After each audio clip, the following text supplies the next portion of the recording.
សម្រងទស្សនៈអ្នកប្រាជ្ញបុរាណចិន10ឃ្លាអំពីគុណធម៌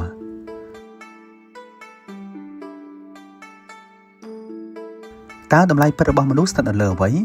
អ្នកប្រាជ្ញបុរាណចិនកាលពីរាប់ពាន់ឆ្នាំមុន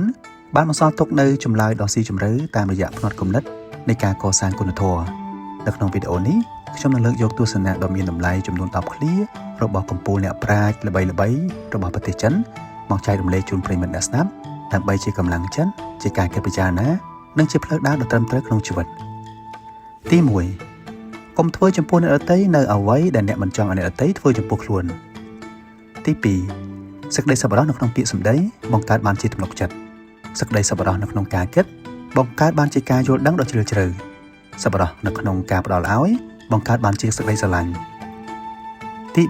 3មនុស្សដែលមានគុណធម៌ខ្ពង់ខ្ពស់មិនដែលបាត់បង់ចិត្តគំនិតដ៏បរិសុទ្ធដូចកូនក្មេងនោះឡើយទី4បើគ្មានការប្រមូលផ្ដុំនៅជំហានតូចៗទេនោះអ្នកក៏មិនអាចធ្វើដំណើរបានរាប់ពាន់យោជន៍ដែរបើគ្មានការសន្សំគុណធម៌បន្តិចម្ដងទេនោះអ្នកក៏មិនអាចក្លាយទៅជាមនុស្សដែលមានសីលធម៌ខ្ពង់ខ្ពស់បានដែរទី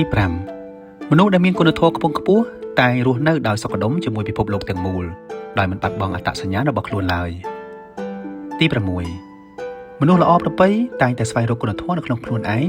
ចំណែកឯមនុស្សទន់ខ្សោយតែងរំពឹងនឹងទាមទារវាពីអ្នកដទៃទី7ការស្រឡាញ់រាប់អានមនុស្សគ្រប់គ្នាដោយស្មើភាពគ្នាគឺជាប្រភពនៃសន្តិភាពនិងយុត្តិធម៌នៅក្នុងលោកទី8ការដឹងថាខ្លួនឯងមិនដឹងគឺជាប្រាជ្ញាដ៏ខ្ពង់ខ្ពស់បំផុតការមិនដឹងប៉ុន្តែធ្វើជាដឹងគឺជាជំងឺម្យ៉ាងទី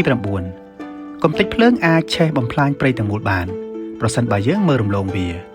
កំហុសតូចតាចក៏អាចបំផ្លាញគុណធម៌ទាំងស្រុងបានដែរប្រសិនបើយើងមិនកែប្រែនោះទី10សេចក្តីសប្បុរសនិងយុត្តិធម៌គឺជាផ្លូវដ៏ត្រឹមត្រូវដែលមនុស្សគ្រប់រូបគួរដើរមិនមែនអ្វីដែលត្រូវយកមកធ្វើជាឧបករណ៍ដើម្បីតែផលប្រយោជន៍នោះទេដើម្បីទទួលបានទស្សនៈខ្លីៗល្អៗនិងស៊ីជម្រៅសូមអានសៀវភៅមនុស្ស100គំនិត1000ពេជ្រ1000គ្រាប់ភាគទី1និងភាគទី2និងសៀវភៅសម្រងទស្សនៈរបស់អ្នកប្រាជ្ញបុរាណចិនរបស់ Christian Hartbock